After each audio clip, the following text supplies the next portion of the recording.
Dancers Group is experimenting with new ways to unify, strengthen, and amplify voices in the Bay Area. We're excited to share a variety of ideas and stories.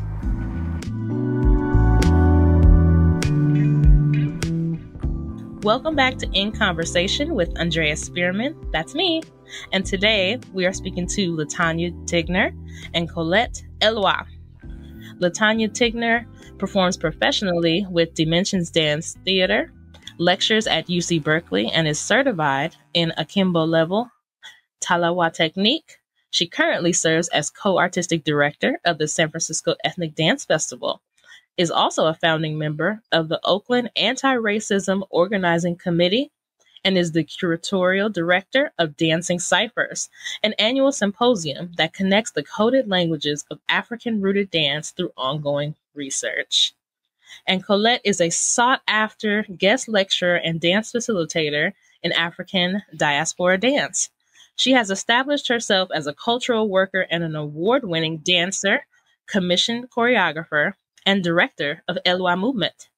She is a master instructor of Haitian dance technique and context, which grounds her research interests, which are the pre-colonial archives of African-rooted dance culture.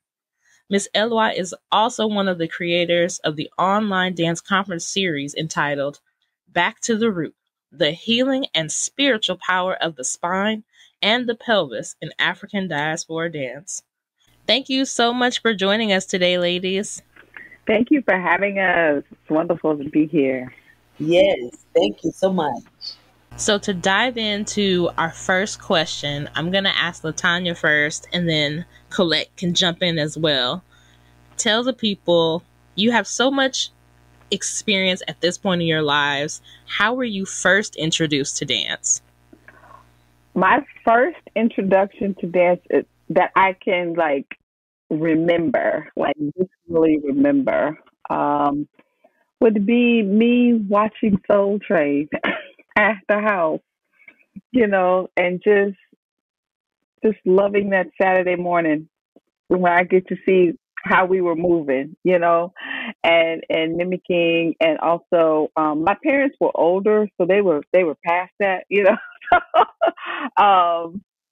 so it was just, it was Soul Train for me. It was Soul Train, and then listening to the music and that. So that was my introduction to community and how we moved. So that was my introduction to dance. Nice. And you, Colette? For me, I would say, music was always on in the house, and I was like a little dancing baby. But I think the thing that got me okay, dance is my thing was at 7, I would make choreography shows in the garage and invite people to watch and get candy from the ice cream truck and to serve the audience afterwards. So my aunt would tell me that story all the time. So I think that's when I was like, this is my thing. I love that. You were already doing full productions.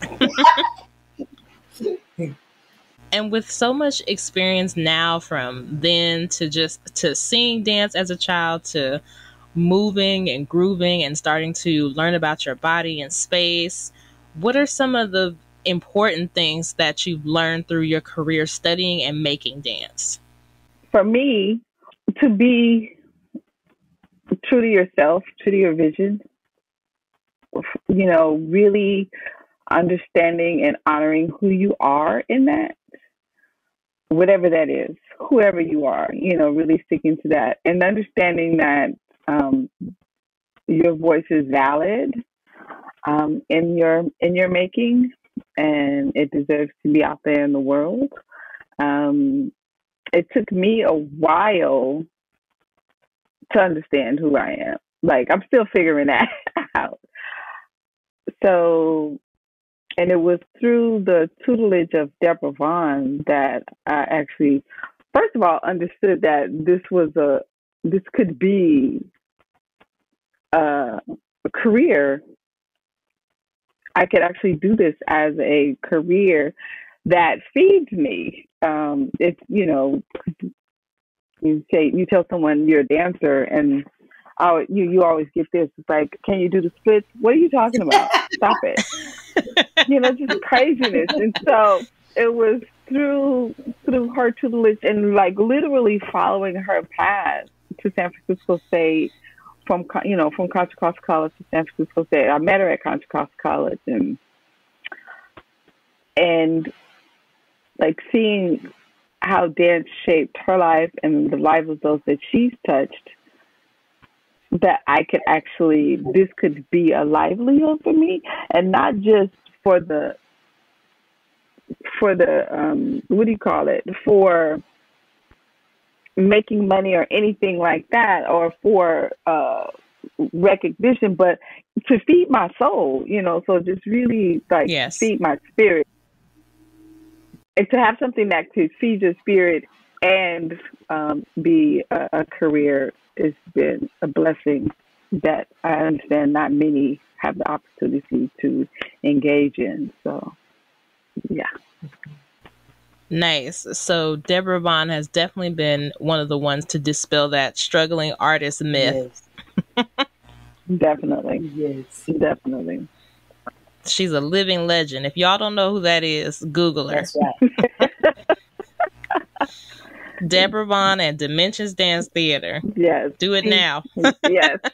She has raised generations. She comes from a legacy, of course, of Miss Ruth Beckford, and so she has raised generations of dancers here in the Bay Area. Yes. Exactly.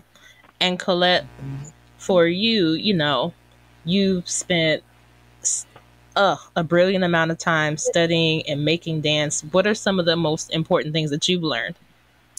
One of the things that I learned that just really makes me understand the profundity of life and our ancestors is what I found through African diaspora dance. Because I love to dance. I love the way you catch energy with dance. But when I first started taking formally Haitian, and then I took some Cuban, and then I took some Brazilian, and then I start seeing these crossings like, oh, they all have a dance for Ogu. Oh, they all consider ancestors. And then I was like, look at what our ancestors did through dance. They archived our culture, our history. They tried to say we didn't have culture. They tried to say we didn't have a history, and inside of the dance, all of that exists. So when that really hit me and I understood that, I just thought, wow, this is amazing. This is what dance has brought me to. And then dance kind of took me around the world. I had no idea that that's what I was going to focus on. I went to Cal for computer science, and then ended up being a dancer. And it's so rich what is inside of dance and what it can transmit beyond the verbal. Yes. Yes. Mm-hmm. Say that again. It transmits beyond the verbal. Mm-hmm. It's a lot. I mean, studying and making dance, for me, it's the studying part. I guess it would be the actual, being present and studying and getting information beyond movement, beyond taking class. Um, like finding the history, the origins, as much as that information that you can get while being in the presence of the teacher, while being in the embodiment aspect of it, like getting that information and then moving through that embodiment of that, like in the moment, follow up, studying with different people. I know some people get kind of cliquish and clannish, if I may say. But I think, and that's like no disrespect, because people find their teacher, right, that they want to study with. But I think it's also important to study with different people, just to be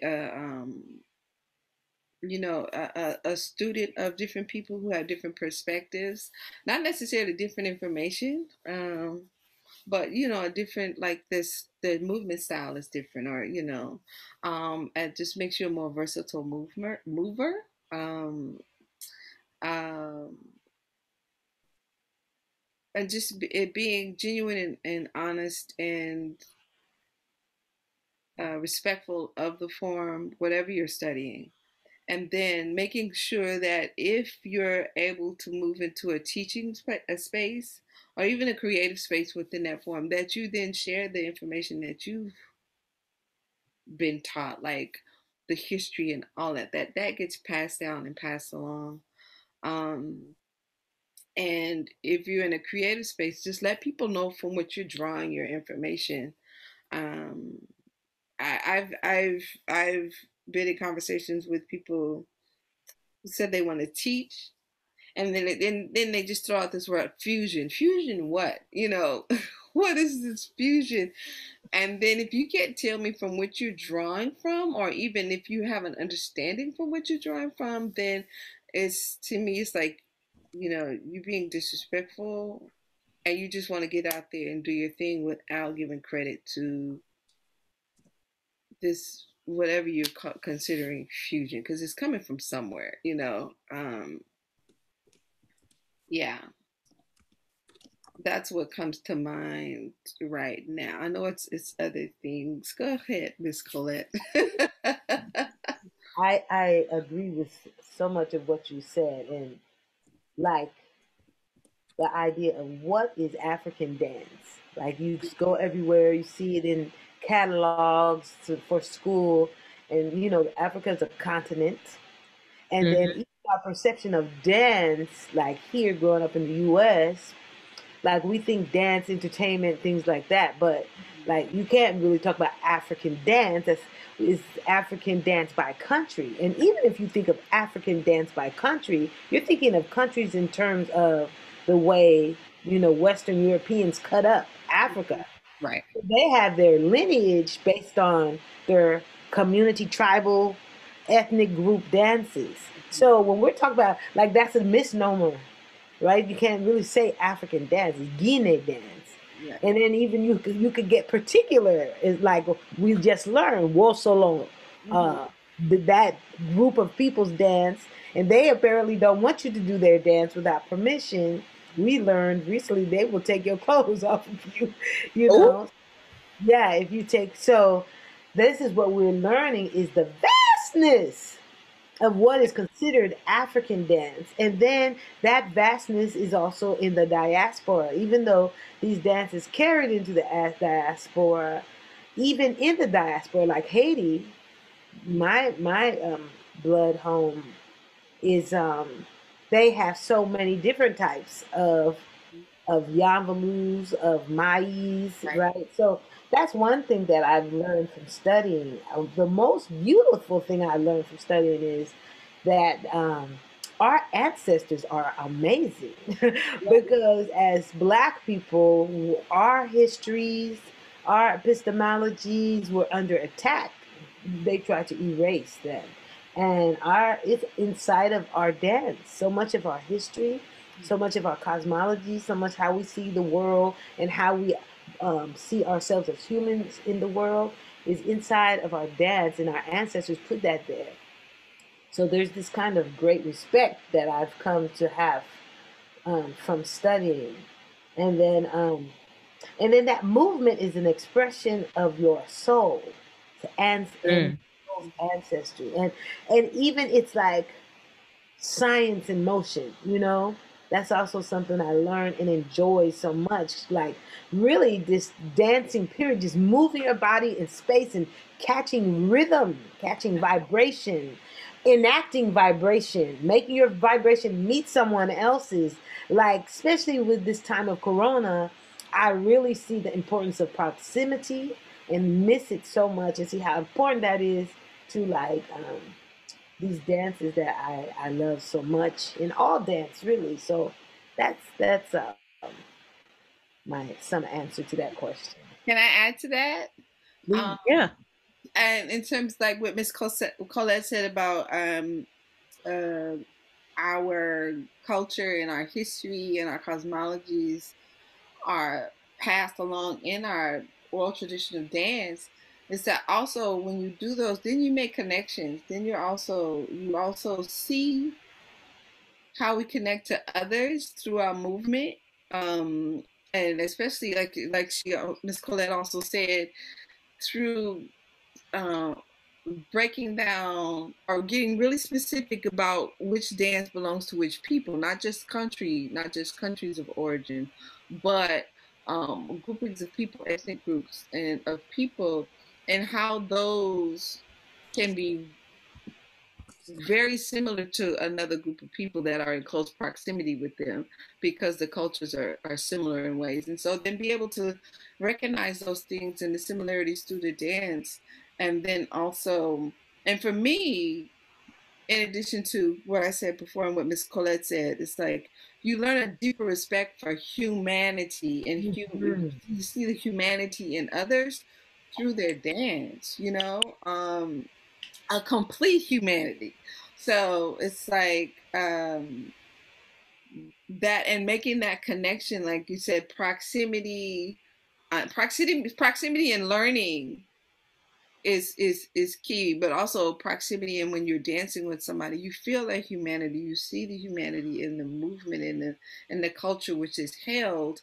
And I think if you're out there in the world and you're moving and you're taking classes and you can't feel somebody's humanity or you recognize it in other cultures too, in other cultures you see who they are in their dance, the dance that they propel forward. You see all of who that those people are in the community, what they hold sacred and valued is present in the dance.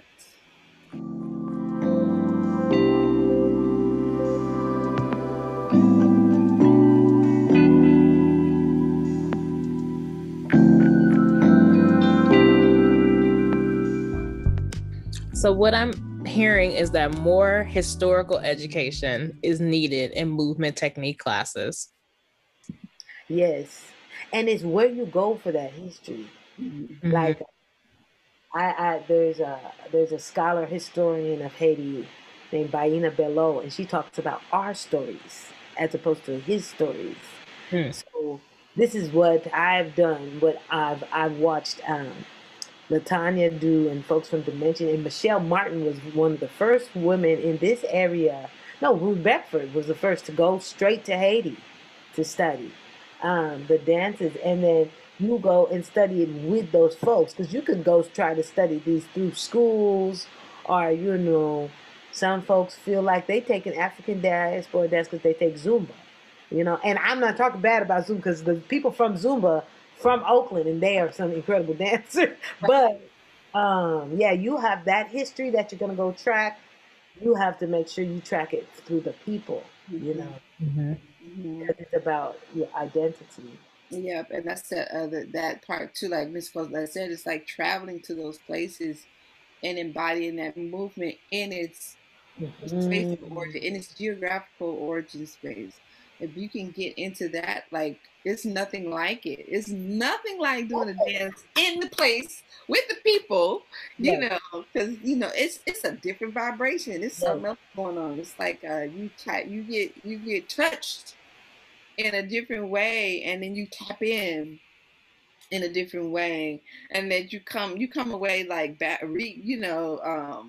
washed over and reformed and reshaped, and with a different understanding that you hopefully can take that forward into your whatever you do. But it's a different, it's like again, like eating the food, talking with speaking the language. And that was one of the things where we tried to do it back to the root.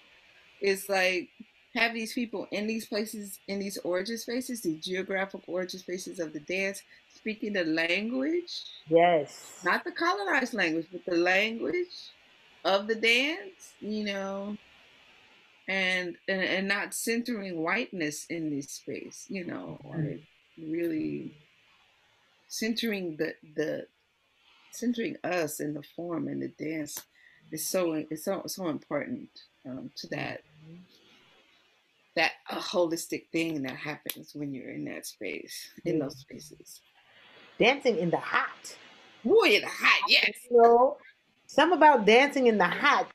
Like doing Yuan Babu in the hot after you've been eating all this gorgeous food in Haiti, you've been walking, moving, and you go to hit that Yuan Babu, you feel your whole naked spine, right? Feel each vertebrae, like you hear the music, you hear those mommies singing, and those drums hit like 11 drums. Oh, Oh, wow. like you no longer are moving. It is all moving you, and that's the magic in it.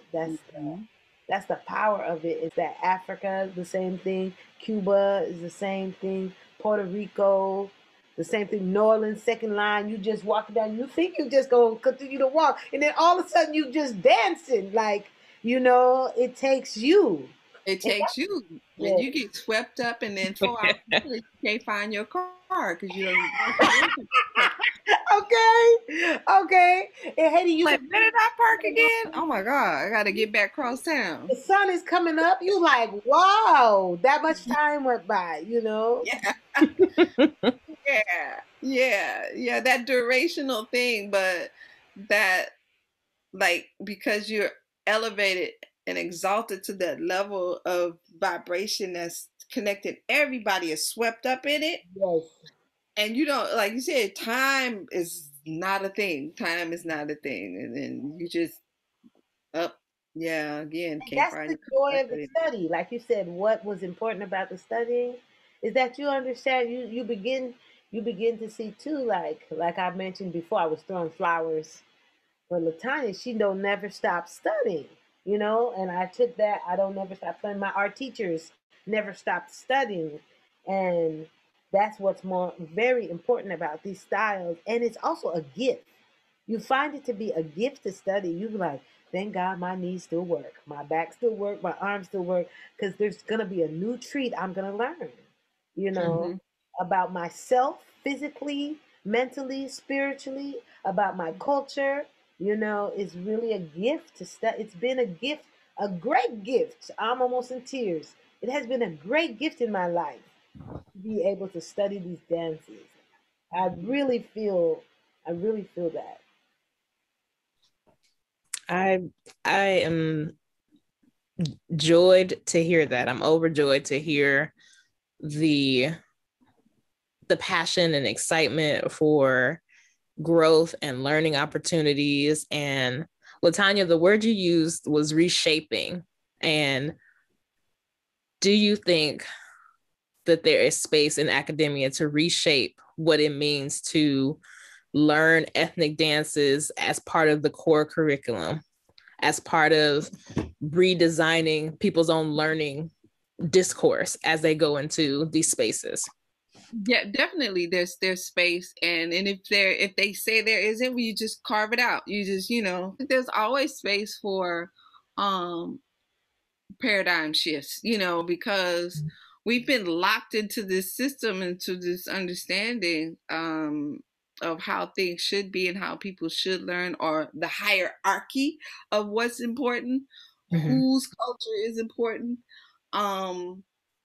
And there are major shifts happening out there in the world. There are some shifts happening in dance studies and dance curriculum. And there's room, because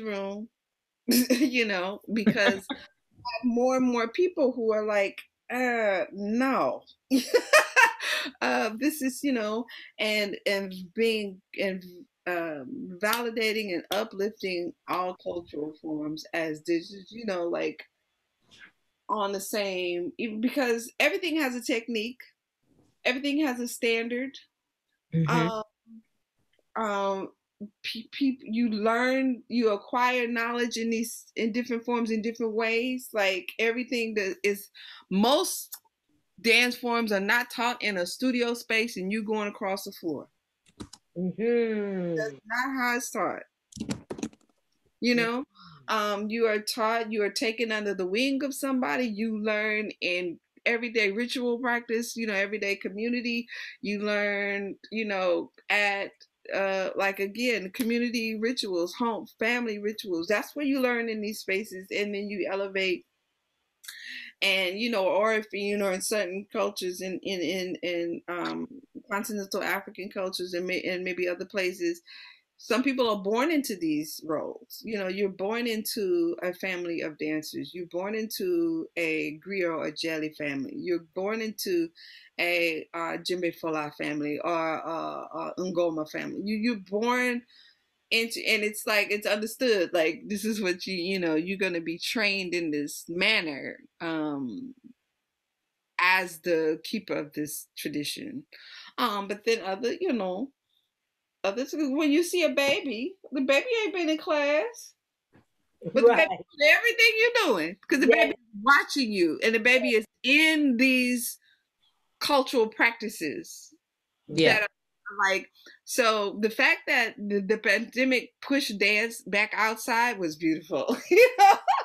The pandemic put dance back out into its environment. Even though I was like, I'm not going out there, but this is because I did eventually, and it was great, just because it was a pandemic. And I would, continue to take class, very cautiously because I want to make sure I'm not dancing on, too, uneven and, concrete.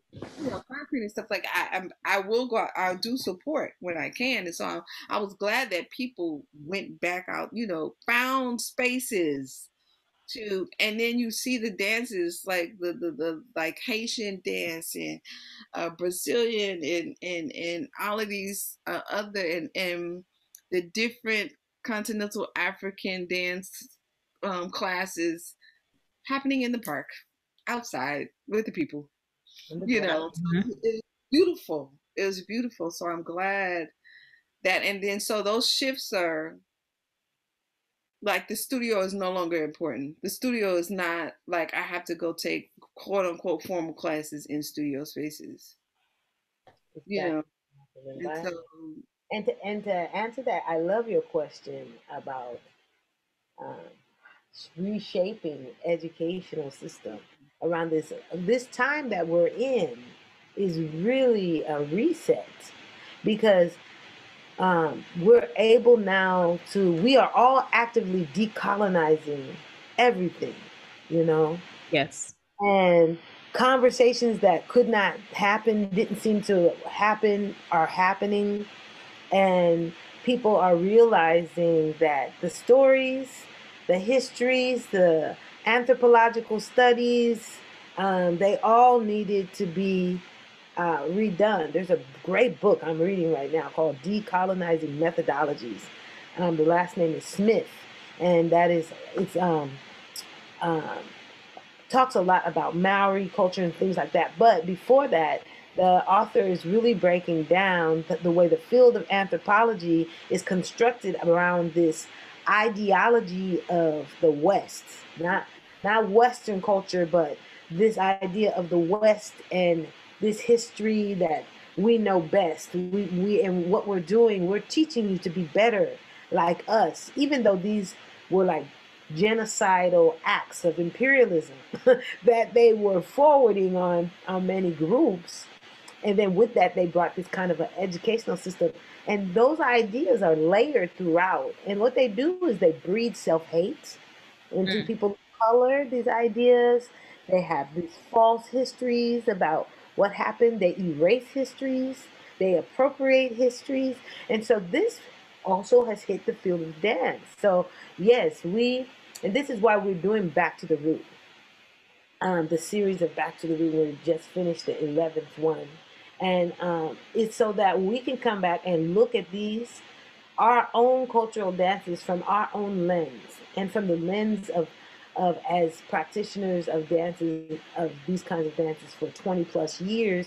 We're coming in to look at them, and it's not like we're throwing out what dance studies has done, but we're reframing it from our perspectives. And that's something that is being done now, like Native American artists are doing that. They're going back into the anthropological archives and revisiting the way these dances were being looked at, and now they're looking at it from their own lens. And then they're doing it one step further, which is what Dimensions does with the Rites of Passage program, is that they're now taking these rituals that these like old white men who were not there for nice reasons and they're using their same information but to re-put together their own rituals, their own rites of passage, so that they can lift up their children and their culture. So yeah, we are on the cutting edge of that. That's the next step in the game, because God did not make one kind of flower with one smell and one color, and that's how we are as humans. Yes, it is. That's what makes it gorgeous, a gorgeous bouquet.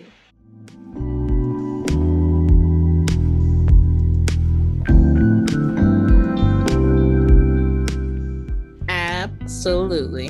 And speaking of the cutting edge and getting back to the root, please talk to our listeners and our audience about this awesome dance conference series that you all started called Back to the Root: The Healing and Spiritual Power of the Spine and the Pelvis in African Diaspora Dance. Yay! I'm so excited. I'm gonna let Miss. I've been speaking first. Miss Colette, you get head on, and then I'm gonna jump on in there. Wow. Well, back to the root, we must mention Ebony Barnett. She was like, I want to bring together all of my teachers and the different African diaspora dance folks and make a conference, and then Corona hit. And so we put it online. And that actually allowed us to go international with it. So it's called Back to the Root: The Healing Power of the Spine and the Pelvis in African Diaspora Dances. And we have had exceptional scholars and dance veterans like Yvonne Daniel was at that first opening one. Thomas Talawa Presto, who has created the Talawa technique and has the Talawa company out of the UK. In that first one, we had Sean Merriman, our own Sean Merriman from Oakland, California.